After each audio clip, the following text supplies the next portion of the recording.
ప్రభునందు ప్రియులైన మీకందరికీ యేసుక్రీస్తు ప్రభువారి నామంలో శుభవందనాలు తెలియజేస్తూ ఉన్నాం.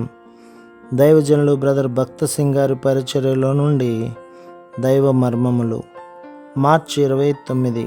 సింహాసనాసీనుడై ఉన్న వానికిని గొర్రెపిల్లకును స్తోత్రమును ఘనతయు మహిమయు ప్రభావమును యుగయుగములు కలుగునుగాక. ప్రకటన గ్రంథం 5వ అధ్యాయం 13వ వచనం. మరియు యేసుక్రీస్తు ప్రభువును ఘనపరచగోరెను. అందు నిమిత్తం ఆమె ప్రశస్తమైన అత్తరు బుడ్డిని పగలగొట్టి అభిషేకించెను. ప్రభువా, నీ కొరకు సర్వమును దారపోయేటకు సిద్ధముగా ఉన్నాను.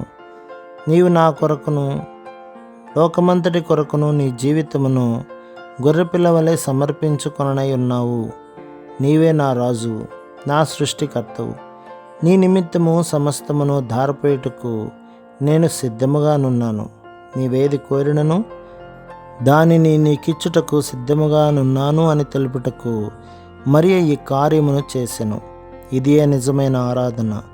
మనము సంపూర్ణముగా విరగగొట్టబడి తగ్గించుకున్నప్పుడే నిజమైన ఆరాధన మన హృదయములో నుండి వచ్చును. ప్రభు మిమ్మును, మీ కుటుంబమును, మీ సంఘమును దీవించి ఆశీర్వదించునుగాక. ఆమేన్.